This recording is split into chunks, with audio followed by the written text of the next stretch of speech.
People saying a lot of stuff about Kovalev prior. Now, after this fight, do you think people will What still? did they say? Well, they always say he's like the boogeyman and all that stuff. But you obviously took the fight. You're fighting him. You moved up in weight. I'm pretty confident that this fight's going to be a very successful fight for you. Do you think that people are going to say that type of stuff about him afterwards? I don't know. It's not, those are things I can't concern myself with. That's your guys' world. I don't, it's funny, you look at all the things that were said about him, and then you look at his last fight, and you see the things that were said about him, and then you see some people, they're still saying those things, and some people are back on the bandwagon. That comes with the territory, man. Unfortunately, sometimes it's touch and go, sometimes it's hot and cold. So really, I'm not concerned at all about what's being said. I got to focus on him and what he's bringing to the table and what I need to do. Andre, what does a day of training set up? What does it look like to you? What do you go through? It's a lot of pain every day. I have days where I'll do some type of cardio in the morning, sprints, distance running, go back to training camp, get some rest, eat, and then we come to the gym, we'll spar, we'll hit the heavy bag. It's really a monotonous process, when you're in training camp, and that's pretty much every day. And of course we take days off, and there's times you gotta rest the body and be smart. But it's really the same thing every day. So even as you get closer to the fight, there'll be no changes? As you get closer, you start to pull back a little bit, so you don't overtrain. But that's normally the week of the fight. So up until the Saturday before the fight, we're full steam ahead. We're going 100 miles an hour. We respect, every fighter that we fight. We don't get. And I'm talking me and my team. We don't get caught up in the whole puncher thing. Anybody can get you out of there if you get hit right. So I don't think I'd be sitting here in this position right now if I had these highs and lows. This guy's a puncher, oh my God, versus this. Man, we got to find a way to get it done, and we're going to find a way to get it done. I don't care what he's got in his gloves, who he's knocked out or what he's done. My job is to get my hand raised, and that's what we focused on. We need more of that. We need champions and top contenders, and just fighters in general, man, to open up the door and allow these young guys on the way up just to show them how it's done. How about the video room, Andre? Do you and Virgil sit there and look at it together? Do you go off by yourself and study stuff? How do you do that as far as, I know you got an idea about Kovalev, you've seen him, but are you going to be looking at video leading up to the fight or anything? Have you already seen enough? What's your plan for that? We'll typically, we go through our process together, If I feel like I need to go look at something on my own, I'll do that. He watches a lot more film than I do. He's up 3, 4 in the morning watching film. As I've gotten older, I watch less film because I don't need to see 10 fights to see tendencies and to see certain things. There may be 2 fights that I need to watch, this type of style versus that type of style. And I know what I need to see, and then I may go back and watch around here, around there, but I try to leave room for my instincts, man, because I'm very instinctual, and you got to be able to pick on the fly, fighting at the highest level. And I leave room for that. It's not a checklist that you got to go down because you can't get into a ring thinking like that. I just believe that who I am and what I have is enough, and that's what I'm standing in. Or with T1, with T1 Visuals, would you like to fight Adonis Stevenson next? Man, I'm not even interested in Adonis Stevenson right now. Obviously, he's not my next opponent, and you got to ask Al if he can come out and play. I don't even know if he's available to fight. I'm just keeping it real with you. They got their own thing going on, but that's not even somebody I'm interested in talking about. Are you thinking about promoting? Nah. At least not right now. How about pay-per-view? Your first pay-per-view fight, you looked up to Roy.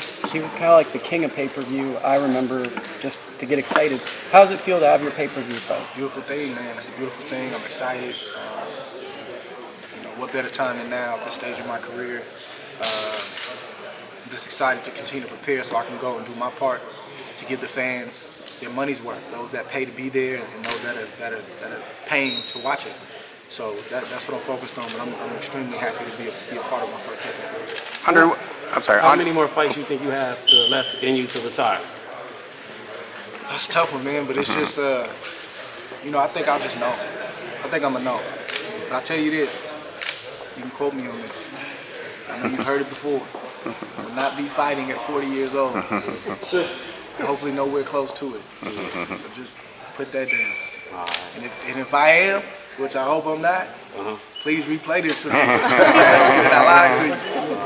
Yo, Dre, Bernard announced his final fight. Can you kind of give us your thoughts on his career and him calling it quits? Man, I wish him nothing but the best. I wish him nothing but the best, you know. Having a fellow light heavyweight in Andres Fanfare just joined the Virgil Hunter stable, what's that like, having that kind of camaraderie and another light heavyweight to work with? It's good. It's good. Good fighter, top contender. You guys spar? We did a little something. It's good. You know, Virgil came from the school of where it's smart to have a good amount of fighters in the stable in the same weight class. That way you don't have to go look for sparring. I mean, that's how it used to be back in the day. You know, you have a trainer that would train, light heavyweights, super middleweights, and middleweights, and they all get work. You don't have to go, outsourcing for work. So that's the school that he comes from. So, naturally you don't like guys around you that are even remotely, at least me, that are in my weight class. It's a thing with fighters. But he and I will never fight. So, I'm happy to have him on board, and I'm looking forward to him bouncing back and doing great things. What about Do you feel comfortable at this weight? Do you feel stronger, I faster? better. You 3 weeks out, if not, I got some problems. For real. After the Brand fight, you had said that you felt the Kovalev fight was a 50-50 fight. Do you still feel that way? Or Yeah, I have to feel that way. That's how I approach all my big fights. I don't go into the fight in my mind thinking I got a clear-cut advantage here and I'm gonna run through this guy. Personally, for me, I can't roll like that. I got to keep myself honest. We just talked about the grind and the process every day. So many days you get up and don't want to be in here, and that's what keeps me going at the level that I need to go at on a day-to-day basis. Just understanding that this man is working, and everything that I feel, the passion that I feel, the hunger that I feel to get these belts and to beat him, that dude is feeling the same way, if not more. So that just keeps me on my grind and keeps my head down where I force myself to keep working. And if it's anything less than that, that's a bonus. But I truly believe that he's everything that they say he is. And, I'm everything that I've shown over the years. And I feel will even show more, in a fight like this, of this magnitude. How do you assess Kovalev's skill set? I think he's good. I mean, he's a champion. He's a champion. I'm not going to, crown him the best fighter in the world, but he's a good fighter. He's a champion, and you have to respect that. He's defended his title for many, many years, and none of those defenses were close. So, yeah. Is there anything other than Kovalev power that concerns you? Anything other than his power? Yeah. Not winning is a big concern. Not getting my hand raised is a big concern. Hey, you've seen the HBO special, and you heard the story. Is there anything that you would like to say about other kids that come along with the same story as you, that are trying to box or trying to play basketball or baseball or whatever the case is? That's really the reason I talked about a lot of that stuff, to be honest with you. I never really talked about, some of the things I came from and some of the struggles my parents had. And I did that intentionally because, I didn't want my story to be, kind of burned up in a year or two. Oh, another guy from the ghetto. I've studied the sport long before I became a professional, and I knew how that kind of thing worked. And I always wanted to respect my mom and respect my dad because they were more than just addicts. They bounced back. They've done a lot of great things in life. But I know that would be the selling point, so I never want to talk about it. But then I started getting to a place where, I started to feel discontent, from the standpoint of like, man, kids and fans and supporters, they see me here and they can't always relate because they think you've always been here. And, it's just important, at this point in time in my career, just to stop and say, listen, this is what I came from. This didn't define me. This really refined me and got me to the place where I am. But let me tell you about my story and hopefully, like you said, what I came from. So I hope it does inspire somebody, and I hope it does encourage somebody. Do you purposely tune out all the hype and garbage talk and all the stuff that goes on around you as much as you can? I mean, it's old. I've been in this game a long time. And don't get me wrong, I can talk smack with the best of them. It's not that I don't have anything to say. It's just that I come from an old school mentality. You know what I'm saying? And it's more about action with me.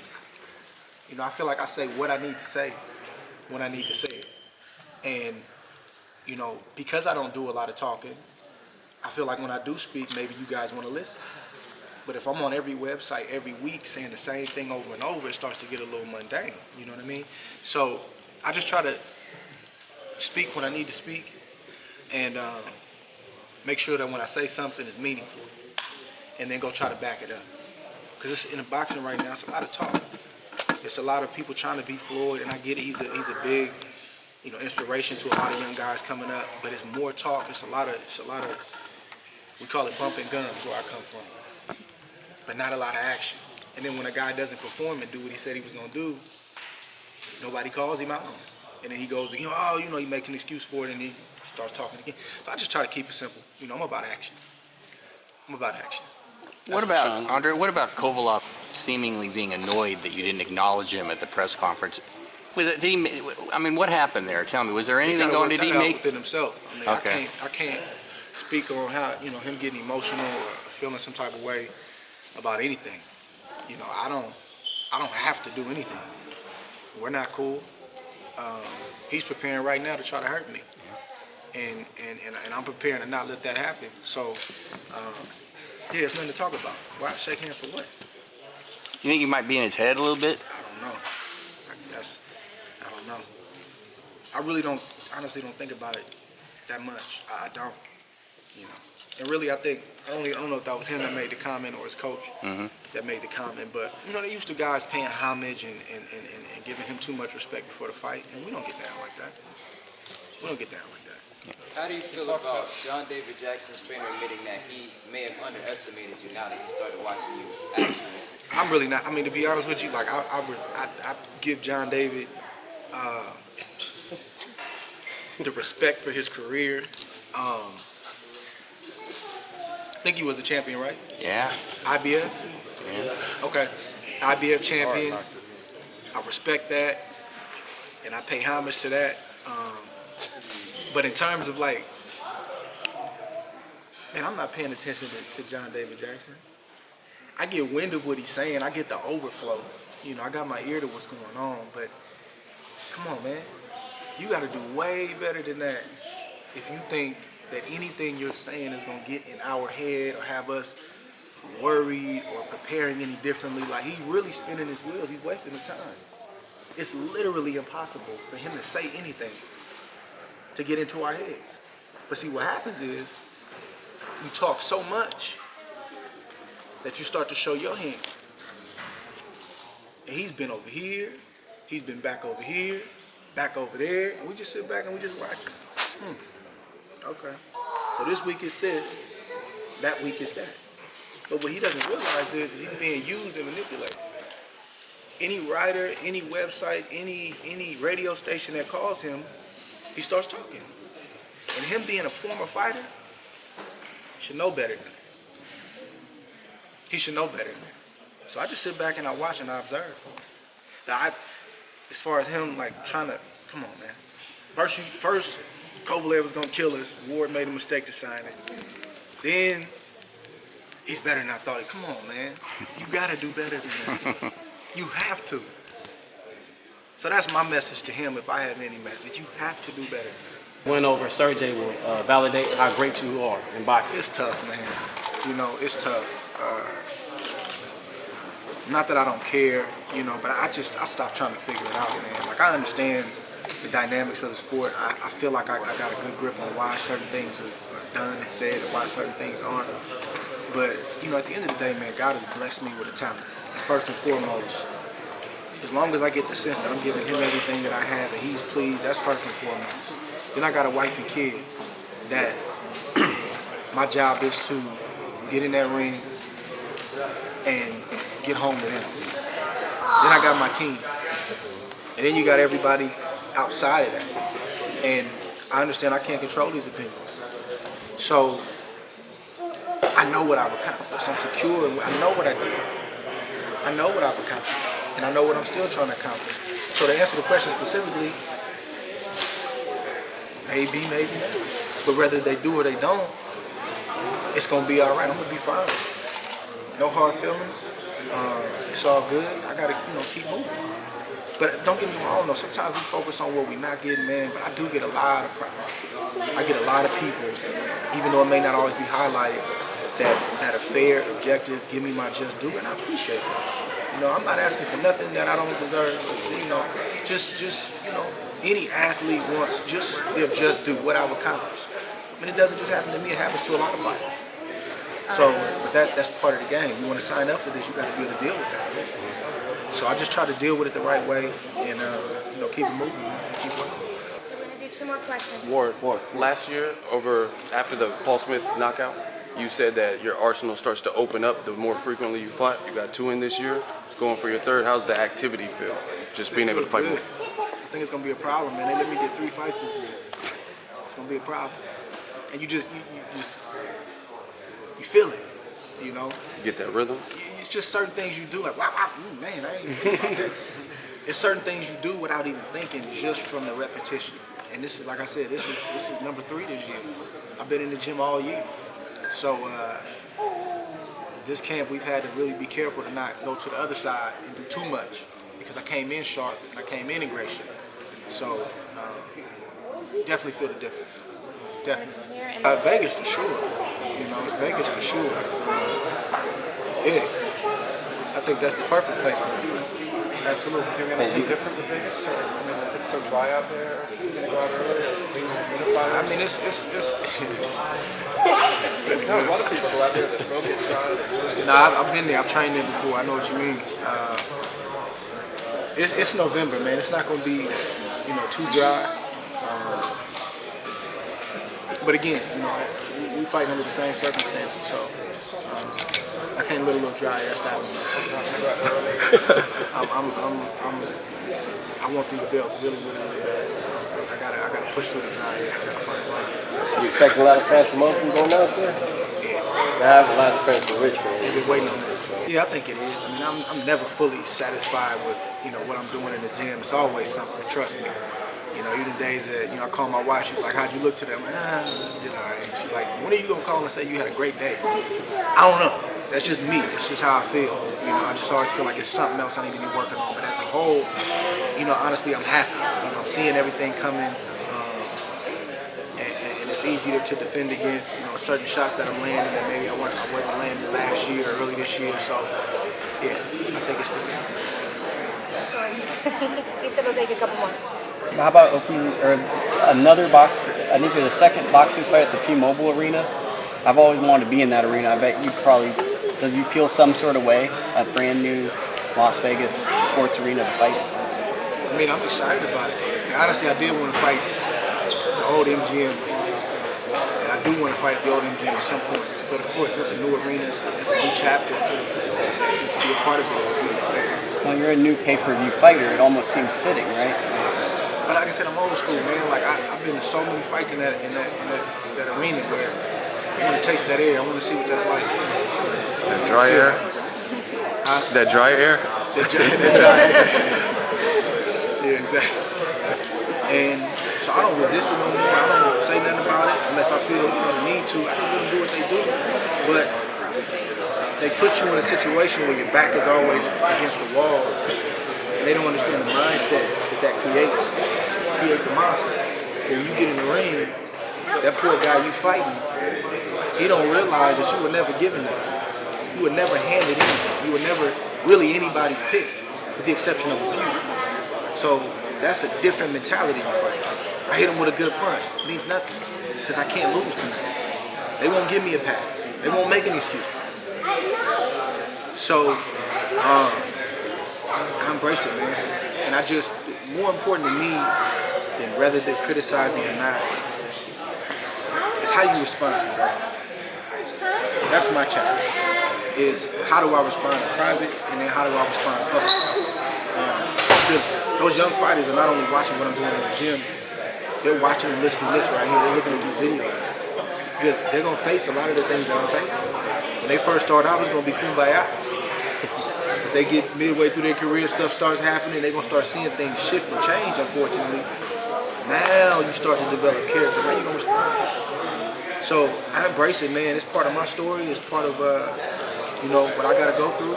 I'm not the first fighter to go through it, and I certainly won't be the last. I just want to make sure that when people look back, you know, my career, they can see the responses, and not always the right responses, but hopefully as a whole see and say, man, he handled that pretty good. And I just give credit to God for that, man, and the people I have around me. I get a lot of advice from, you know, my core circle, you know, my wife. I vent to her and talk to her about this stuff. And at the end of the day, man, you gotta suck it up. And you gotta face the cameras, and you gotta be able to respond the right way. Because it ain't always gonna go your way. People not always gonna say nice things about you. But how do you respond? That's the key.